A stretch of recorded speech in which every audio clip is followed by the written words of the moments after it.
Hola a todos. El propósito de este video es explicar un problema en el cual tenemos que trabajar conceptualmente con grafos, aunque en la implementación vamos a ver que no es necesario y tampoco conveniente tener algunas representaciones normales del grafo. Entonces, normalmente un grafo lo representaríamos computacionalmente a través de listas de aristas, a través de matrices de adyacencia, a través de listas de adyacencia, pero en este caso vamos a ver que podemos entender ciertos escenarios como si fueran grafos, aunque, aunque lo que vamos a hacer para trabajar con el grafo es tener lo que se denomina una representación implícita. La representación va a ser implícita porque no va a ser una representación computacional como las que mencionaba anteriormente, pero vamos a manipular la información que tenemos de una manera muy conveniente que nos va a permitir simular el hecho de estar desplazándonos, moviéndonos por el grafo. Entonces, el problema en cuestión es este problema, bueno, el problema que vamos a presentar es el problema 784, que, bueno, el título es algo así como exploración de un laberinto. Entonces, esencialmente, lo que nos dicen es que se tiene un laberinto de forma rectangular, entonces que esto se representa como una matriz en dos dimensiones, como las que tenemos aquí en el enunciado, y entonces nos dicen que en esta matriz vamos a tener caracteres, entonces que va a haber un carácter, que en este caso es la X, aunque podría ser otro, que es el carácter que se va a utilizar para crear como las paredes del laberinto. Y que va a haber un carácter especial, el carácter asterisco, que va a ser el carácter que representa la ubicación donde se encuentra, digamos,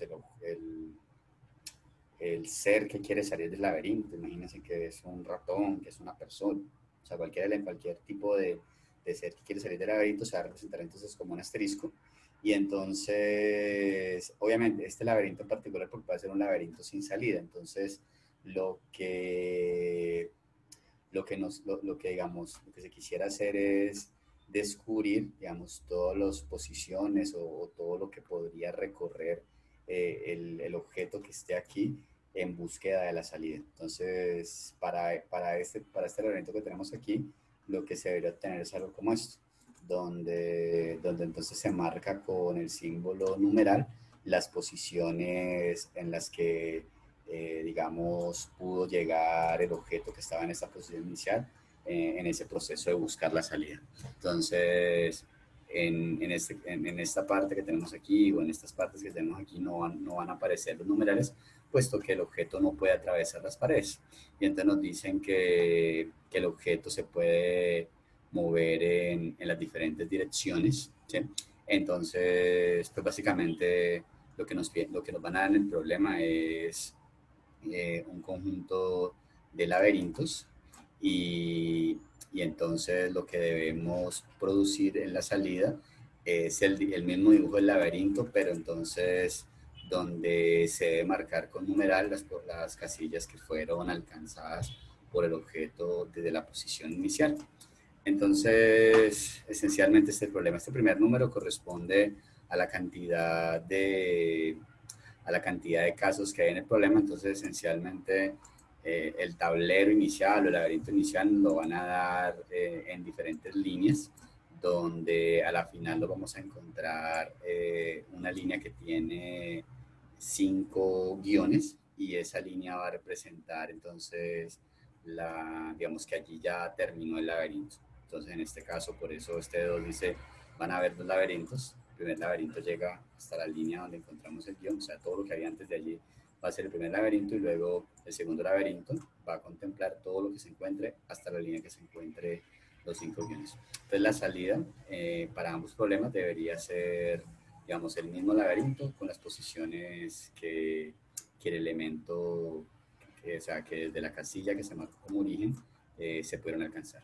Entonces, este problema es un problema que uno podría tratar de abordar de una manera, digamos, ignorando, digamos, la relación que esto tiene con grafos, pero digamos que eso requeriría algunos razonamientos y alguna codificación que no sería muy elegante. Entonces, vamos a tratar de entender por qué este problema se puede entender como un problema de grafos. Entonces, o un problema relacionado con grafos. Entonces, tenemos aquí, digamos, un tablero, digamos, más pequeño que los que teníamos en el enunciado del problema. Entonces, tenemos aquí la posición inicial. Entonces, digamos, si el objeto que está en la posición inicial se puede desplazar en las diferentes decisiones, perdón, en las diferentes direcciones, entonces intuitivamente lo que nosotros esperaríamos es que él originalmente, digamos, parta de aquí y que él después de hacer un movimiento, él entonces deje de estar en la posición original y digamos, si se desplaza a la izquierda, entonces pase a estar en esta posición, o si se desplaza a la derecha, entonces pase a estar, por ejemplo, en la posición de aquí. Entonces, intuitivamente, es como si nosotros dijéramos, mire, a partir de esta posición, él puede moverse o desplazarse, o digamos, el tablero pasa de estar en esta configuración o pasa a estar en esta, que de esta puede llegar a esta, y que estando, por ejemplo, en esta, donde está en esta esquina, él podría regresar a la configuración inicial y que aquí también podría regresar a la configuración inicial. Entonces uno podría, digamos, tener entonces muchos más nodos. Entonces uno podría tener básicamente que desde este estado se puede llegar a este otro estado y que desde este estado se puede regresar al estado de donde se viene. Entonces vamos a tener que desde cada uno de estos nodos vamos a tener que podemos movernos a otros estados. Entonces lo que vamos a tener, como su nombre, como todos estos elementos se pueden entender como estados, entonces básicamente esto que tenemos aquí es un diagrama de estados, pero esto que tenemos aquí, digamos, a pesar de que digamos, recibe el nombre de diagrama de estados, en el fondo realmente es un grafo. Es un grafo donde los nodos son los diferentes estados y donde las aristas o las aristas representan el hecho que desde un estado se puede llegar a otro estado. Entonces, una visión más general del grafo nos diría entonces que como que nosotros tenemos nodos, cada nodo está asociado a un posible estado, entonces tendríamos esencialmente un grafo. Entonces, básicamente, lo que ocurre, básicamente aquí cada nodo corresponde a un estado y ese sería como la correspondencia. Entonces, bajo esta óptica, entonces nosotros podríamos pensar en el problema que estamos resolviendo, esencialmente como un proceso de movernos entre los diferentes estados. Y entonces el problema esencialmente se reduciría a tratar de encontrar todos los estados que podemos alcanzar desde esta posición inicial, moviéndonos en las direcciones hacia arriba, hacia abajo, hacia la izquierda, hacia la derecha. ¿Sí? Entonces, cuando ya hayamos encontrado todas las posiciones que se pueden alcanzar desde este punto, pues ya significaría que ya el objeto se movió todo lo que era posible. Sin embargo, entonces lo que nosotros vamos a hacer, lo que vamos a pensar es como que en cada movimiento nosotros vamos colocando como una marca en la posición donde nos movimos. Entonces es algo así como tener una estructura que nos permita decir que ya visitamos esa posición. Esencialmente lo que utilizan los diferentes algoritmos para hacer recorridos en grafos. Lo que denominamos normalmente la estructura de visitados. Entonces, en este caso, digamos que la estructura de visitados va a corresponder, se puede representar como una matriz, porque esencialmente va a ser una matriz donde la posición IJ en esa matriz va a estar marcada, qué sé yo, como verdadero, si la posición ya ha sido visitada, y va a tener otro valor false si no ha sido visitada. Entonces, cada vez que desde un nodo alcanzamos otro nodo en esa estructura visitados, marcamos la posición a donde llegó el objeto como visitada. Entonces, a la final, lo que nos va a interesar es imprimir nuevamente el tablero, colocando que las posiciones que fueron visitadas se impriman como si fuera un asterisco. Entonces, esta es como la idea general. Cuando entendemos este problema del laberinto como un problema asociado a grafos, entonces nosotros podríamos pensar en representar computacionalmente la información que tenemos aquí como un grafo. Entonces, si siguiéramos las representaciones normales, convencionales para grafos, pensaríamos en listas de adyacencia, en listas de aristas, en matrices de adyacencia. ¿Qué ocurre? Que entonces nosotros tendríamos que, para cada nodo, tendríamos que generar una copia del tablero. Y entonces tendríamos que hacer, digamos, como todos los posibles movimientos para generar la lista de adyacencia o la estructura similar que represente el grafo. Entonces, ¿qué ocurre? Que realmente la cantidad de estados posibles va a depender del tamaño del tablero. Entonces, si nosotros pensamos que un tablero, que el tablero en cuestión tiene n filas y m columnas, entonces el tamaño del tablero va a ser n por m. Pero entonces nosotros tenemos que guardar un tablero para cada posible estado. Y entonces va a haber, digamos, en el peor de los casos, va a haber un posible estado para cada posición que puede ocupar el objeto en el tablero. Entonces, como el tablero tiene n por m posiciones, entonces habría n por m estados. Entonces tendríamos que, vamos a tener que hay n por m posibles estados y que en cada uno de esos n por m posibles estados vamos a tener que almacenar un tablero de tamaño n por m. Entonces tendríamos que, para construir ese grafo, necesitaríamos tanto en memoria como en tiempo, bueno, perdón, tendríamos en memoria n cuadrado por m al cuadrado ubicaciones de memoria, y en tiempo necesitaríamos recorrer completamente cada una de esas n cuadrado por m, perdón, cada uno de esos posibles n por m estados. Entonces recuerden, tendríamos n por m estados y cada uno de esos estados tendría un tablero de tamaño n por m. Entonces, esto, pues si tenemos un n y un m no tienen que ser demasiado grandes para que esta cantidad sea bastante grande. Entonces, pues eso sería lo que tendríamos que hacer si siguiéramos las representaciones explícitas o si utilizáramos las representaciones explícitas de grafos que normalmente construimos para resolver problemas asociados a grafos. Sin embargo, en este problema vamos a hacer, bueno, en este video vamos a explicar, o estamos explicando una forma diferente de hacerlo, una forma que resulta un poco más conveniente. Entonces, lo que nosotros vamos a hacer es que no vamos a tener representaciones explícitas de los diferentes nodos. Nosotros lo que vamos a tener es simplemente el tablero. Entonces, nosotros partiremos de alguna estructura en nuestro programa, damos un tablero que va a tener n por m posiciones. Entonces, tenemos nuestro tablero. Entonces, nosotros, digamos, este tablero va a tener entonces la información que inicialmente está en el tablero. Entonces, conceptualmente, los nodos de grafo los vamos a representar en función de los índices de la posición en la cual está inicialmente ubicado el objeto. Entonces, de esa manera nosotros diríamos, listo, entonces vamos a almacenar cada nodo, se va a representar por la coordenada, llamémosla la coordenada pos i y la coordenada pos j, asociado al punto donde está inicialmente el objeto. Entonces, básicamente esa va a ser la representación de los nodos. Y entonces cuando nos desplazamos a otro nodo, pues vamos a hacer es algún tipo de operación sobre pos i y sobre pos j que represente la ubicación a la cual nos movimos. Entonces, si habláramos de este nodo, pos i sería 1 y pos j sería 2, o sea, fila 1 con columna 2. Si nos moviéramos a este que está aquí, entonces pos i sería también 1, pero pos j sería también 1. Entonces, esencialmente lo que vamos a hacer es representar los nodos como si fueran posiciones en el tablero. Aparte de la estructura que representa el tablero, nosotros deberíamos tener alguna estructura que represente la información sobre los visitados. Entonces, donde esa estructura también va a tener n por m posiciones.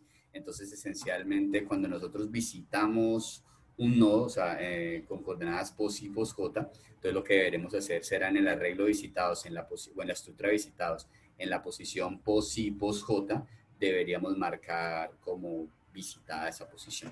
Entonces, ¿qué pasa? Si, digamos, en este escenario nosotros tenemos que movernos cuatro direcciones, pero también podríamos movernos, o sea, aquí podemos movernos a la izquierda, a la derecha, arriba y abajo, pero pueden haber otros escenarios donde nos digan, podemos movernos en las ocho direcciones, digamos, que rodean una casilla. Entonces hablaríamos de que se mueve a la izquierda, que se mueve hacia arriba y hacia la izquierda, que se mueve hacia arriba o hacia arriba hacia la derecha, o hacia la derecha, o hacia abajo hacia la derecha, o hacia abajo a la izquierda. Ahí tendríamos ocho posibles desplazamientos. Pero digamos que en general podrían haber una cantidad arbitraria de desplazamientos. Podría ser que el objeto no se desplace una sola posición a la izquierda, sino que se desplace, bueno, una sola posición hacia algún lado, sino que se desplace en más posiciones. Pero entonces todas las posibilidades de desplazamiento representarían o estarían asociadas a los nodos que van a estar conectados con este nodo desde el punto de vista conceptual. Desde el punto de vista de implementación, pues lo que vamos a hacer es cambiar POSI y POSJ de la manera que para obtener las coordenadas de la posición a la cual se está moviendo el objeto. Entonces, si nosotros pensáramos que, digamos,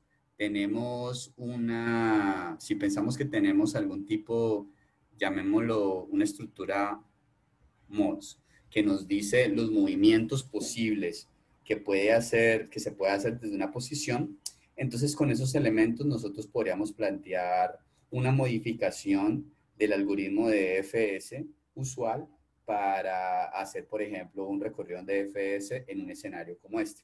Entonces, de esa manera nosotros tendríamos que el procedimiento auxiliar del DFS que llamamos normalmente, podemos llamar DFSAOS, que siempre recibe el nodo actual. En este caso, como los nodos se van a representar como posiciones, entonces recibiría la posición I y la posición J de la ubicación actual, o sea, el nodo actual. ¿Qué pasaría en este caso? En este caso, lo primero que haría el algoritmo sería marcar, digamos, como visitado la posición I, J. Entonces diríamos, listo, que esto es igual a 1. Entonces puede ser que nosotros queramos imprimir, entonces nosotros simplemente como para indicar que pasamos por allí, colocamos algo que imprima la posición I y la posición J. Entonces, después de esto, lo que haría el DFS normal sería procesar la lista de adyacencia del nodo en el cual estamos ubicados. En este caso, lo que nosotros vamos a hacer es procesar, digamos, la lista de movimientos posibles. Entonces, digamos que esta lista tuviera, por así decirlo, las coordenadas a las cuales se puede mover desde la posición I y la posición J. Entonces, nosotros diríamos algo así como for new I con new J. Entonces, esto nos digamos, en mods. Entonces, de esta manera estamos diciendo, para cada posible movimiento que tenemos en mods, eso nos va a dar entonces hacia qué posición nos estamos desplazando, o sea, cuáles son los nodos adyacentes del nodo en el cual estamos ubicados. Y entonces lo que tendríamos que hacer siempre sería preguntar si esta posición no ha sido visitada. Entonces diríamos si visited, o perdón, o si visitados de la posición new I con new J. Entonces, eso nos diría si ya ha sido visitado. Si no ha sido visitado, pues simplemente le anteponemos el not acá. Tendríamos si, no, si no ha sido visitado, entonces, ¿qué haríamos? Pues básicamente lo que haríamos sería invocar a la función ahora con esta posición new I y new J. Y entonces esto que tendríamos aquí sería el esquema general de la parte, digamos, de la operación recursiva que implementa el DFS. La operación principal del DFS simplemente tendría entonces que, si quisiéramos hacer un DFS completo, entonces el DFS, digamos, se aseguraría que todas las posiciones inicialmente estén sin visitar, y lo que haría sería básicamente, digamos, recorrer por completo el tablero. Entonces sería algo así como que for i in n, for j in m, preguntaríamos si no ha sido visitado la posición IJ, entonces llamamos a DFSAUS con esa posición IJ.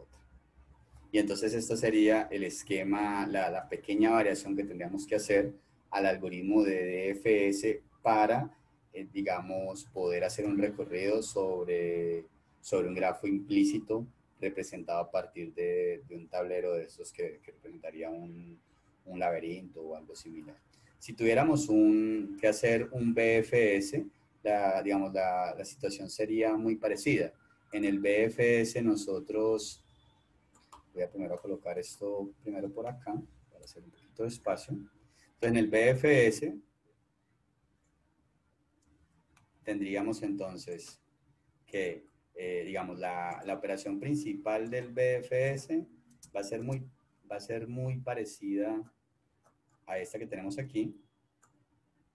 Permítanme, entonces aquí vamos a... Entonces tenemos aquí BFS, y acá en lugar de llamar a DFSAUS, llamaría a BFSAUS. Y entonces BFSAUS, que lo voy a colocar por acá, funcionaría más o menos de la siguiente manera. BFSAUS también recibiría la posición en la cual se está haciendo el BFS.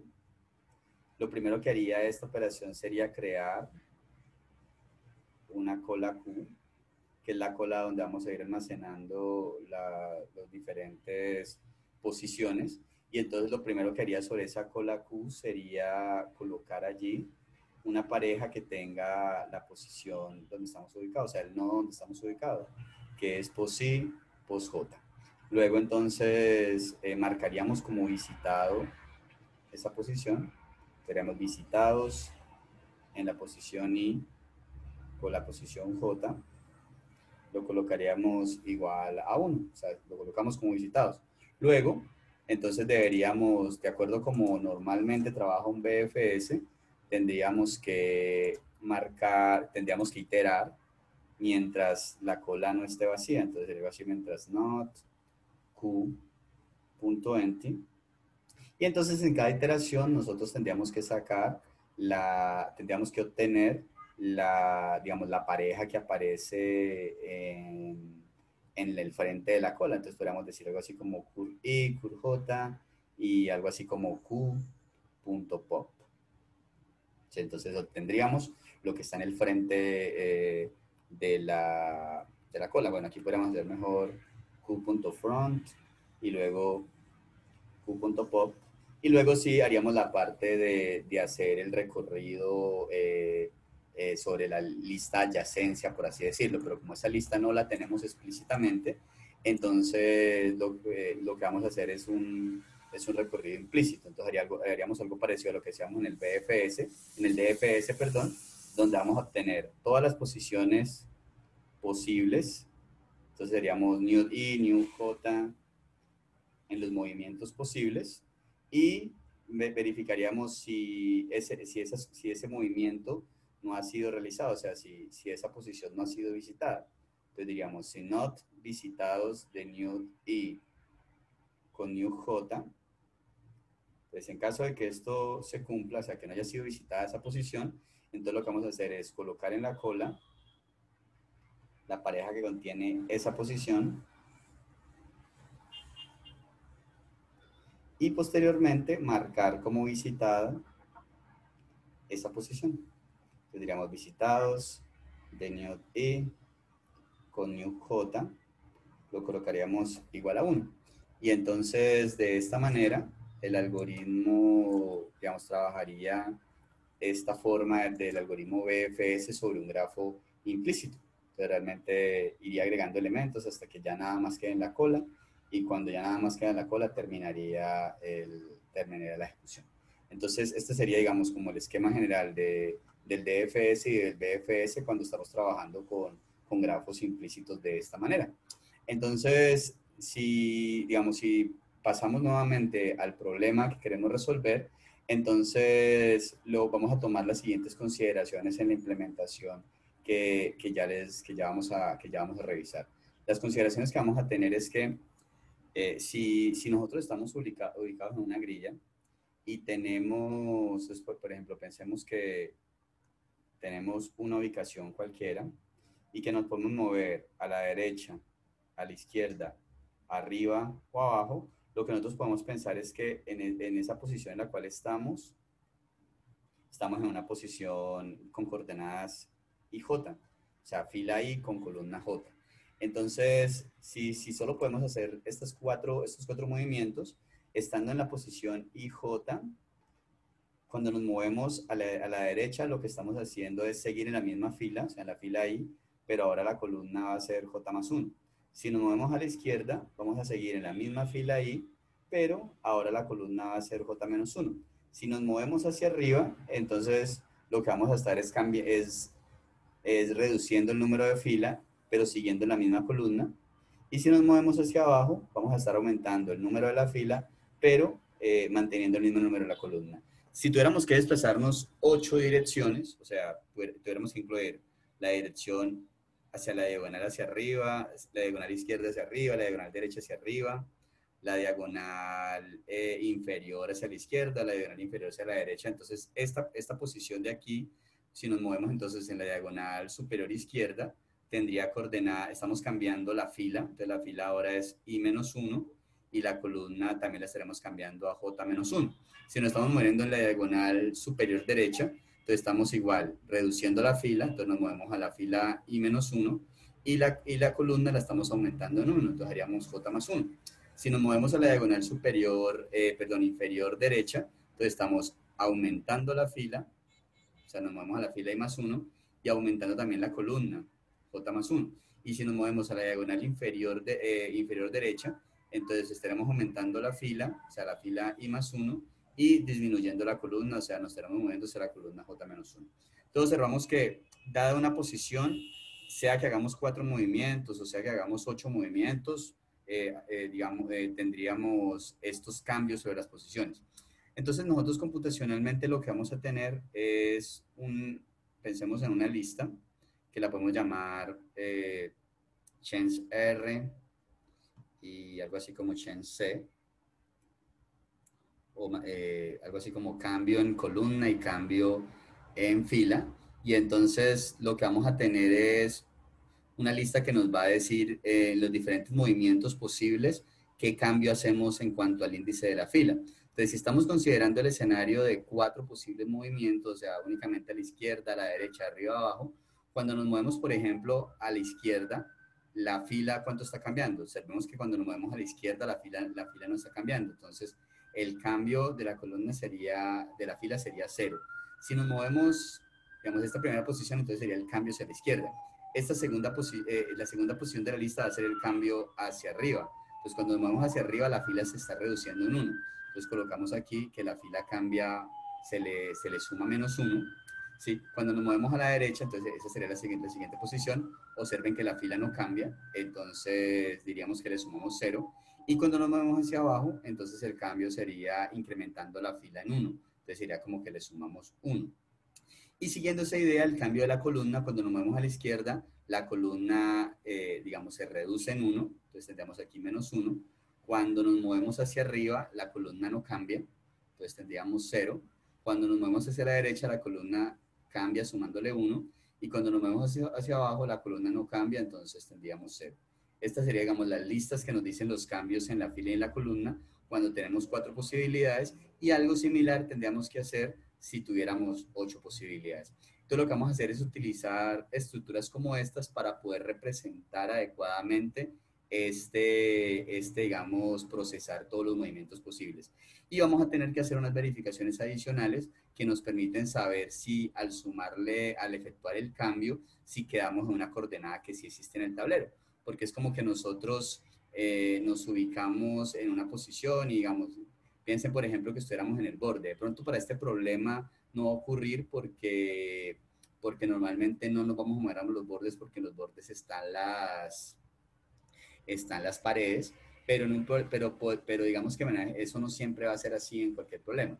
Entonces, sin embargo, cuando nosotros decimos nos movemos a la izquierda, arriba, a la derecha o abajo, nosotros podríamos, al emplear estos cambios que estamos mencionando aquí, podríamos caer en una posición que no existe en el tablero. Entonces, tenemos que añadir en la implementación algunas verificaciones adicionales que tomen en cuenta esa consideración. Entonces, vamos a ver ahora lo que sería, digamos, una forma de implementar este problema a partir de las indicaciones que acabamos de mencionar. Entonces, este problema, el problema que vamos a resolver es el problema 784. Y entonces tenemos por acá, digamos, la implementación en C de este problema. Entonces, como en este problema, observen que nos dicen que van a haber como máximo 30 líneas y que cada una de esas líneas va a tener como máximo 80 caracteres. Y lo que nos están diciendo es que van a haber como máximo 30 filas y como máximo 80 columnas.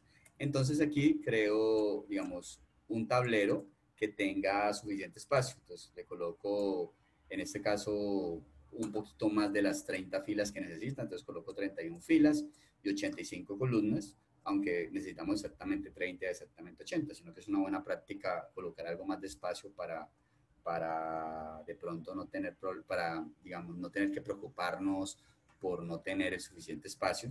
Y vamos a tener una estructura de visitados que va a ser similar, que va a tener como máximo 31 posiciones, 31 filas y como máximo 85 columnas. Vamos a tener las estructuras de cambio que mencionaba hace un momento, que aquí se llaman cambio X y cambio Y. Cambio X para el cambio en las filas, cambio Y para el cambio en las columnas. Y entonces, digamos el tablero lo vamos a representar como una matriz entonces de caracteres. Y los visitados, como en C no tenemos explícitamente el tipo de dato booleano, pues lo representamos como enteros. Entonces, digamos, el procedimiento general de la solución, pues digamos, lee primero el número de casos, luego itera para cada caso, y en cada caso empieza, digamos, a hacer la operación que se necesita para leer línea a línea. Entonces, en este caso, digamos, no voy a explicar en detalle el proceso de lectura, simplemente pues con la operación fgets de C se pueden leer líneas completas. Entonces aquí le estoy diciendo que lea la línea y que la guarde en tablero en la posición I, y entonces siempre realizo esta asignación porque al final él guarda el salto de línea. Entonces esta asignación lo que hace es cambiar esa línea por el carácter de nulidad que es necesario para que cuando trabajemos las operaciones que trabajan sobre cadenas en C sepan hasta dónde debe llegar. Y entonces siempre vamos a leer hasta que la línea que leamos, digamos, el primer elemento sea diferente a underscore.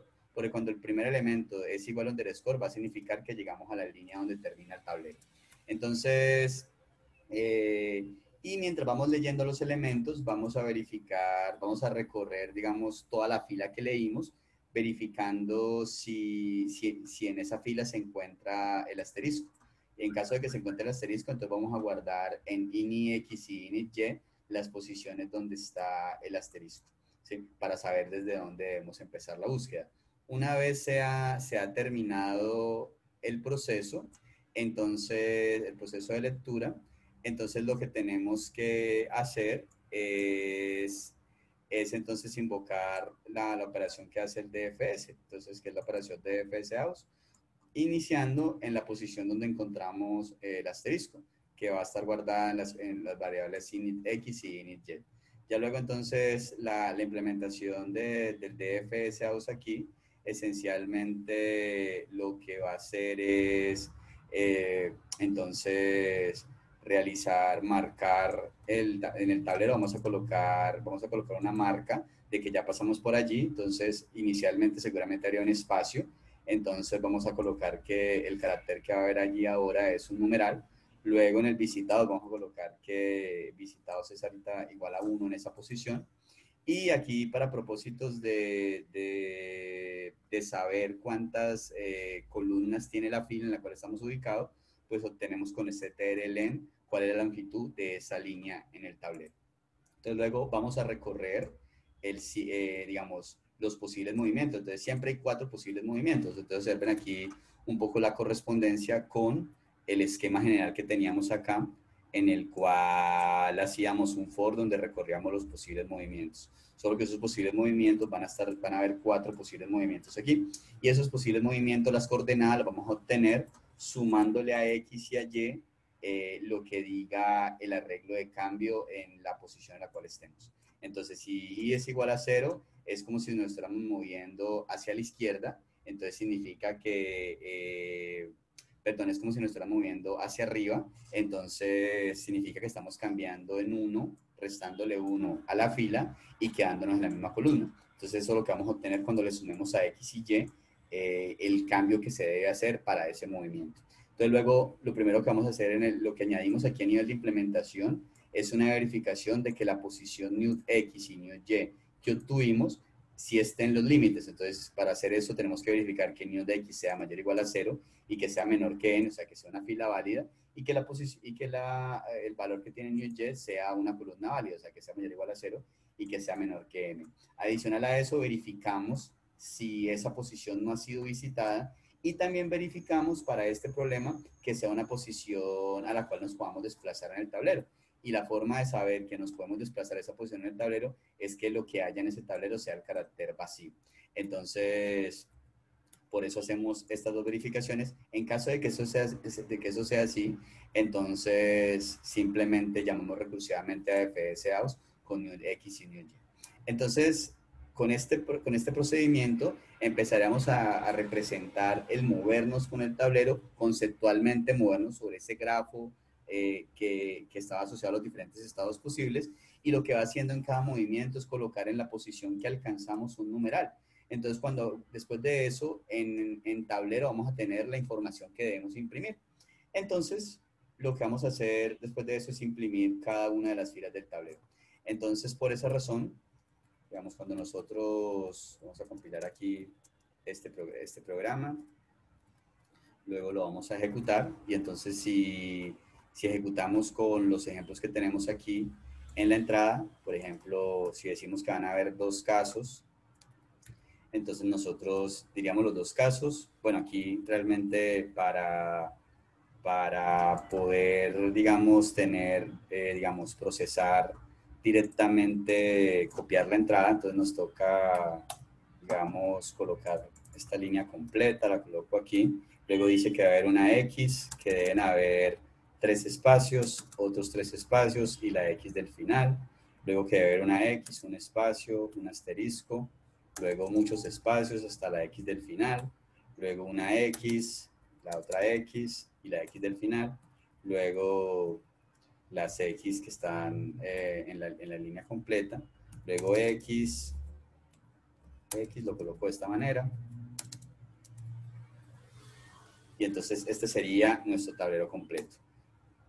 Sin embargo, él va a detectar que estamos en el tablero completo cuando lea entonces una línea que tiene que empiece en un underscore, y entonces de esa manera, entonces aquí terminaría la entrada, él haría el DFS como lo hemos indicado, entonces en el tablero las posiciones que visitó serían cambiadas por numeral, y entonces al imprimir nuevamente el tablero tendríamos esto. ¿Sí? Entonces, por eso, digamos, estaríamos logrando el comportamiento que esperábamos. Entonces, para el siguiente caso, pues igual tendríamos entonces 5 columnas. Tendríamos entonces en esta columna las X solo en los bordes. Luego por acá en esta fila aparecería el objeto. Luego entonces completaríamos el tablero. Colocaremos la línea que tiene los 5 underscore. Y cuando damos enter, entonces después de leer esta línea, pues nos mostraría el resultado, que sería el tablero donde ahora aparecen los numerales. Entonces, digamos, sería la forma, digamos, adecuada, o una posible forma una posible forma, que es una forma adecuada de resolver este problema utilizando, digamos, lo que entendemos como un DFS, pero trabajando sobre un grafo representado implícitamente a través de un tablero. Entonces, pues esta es la idea general de, de, de lo que necesitamos para resolver este tipo de problemas donde se trabaja conceptualmente con un grafo, aunque computacionalmente tenemos una representación implícita del grafo. Entonces, pues espero que este video haya sido útil y digamos que deje buenas ideas de lo que, de esta forma de utilizar grafos para ciertos problemas. Entonces ya nos veremos en otra oportunidad.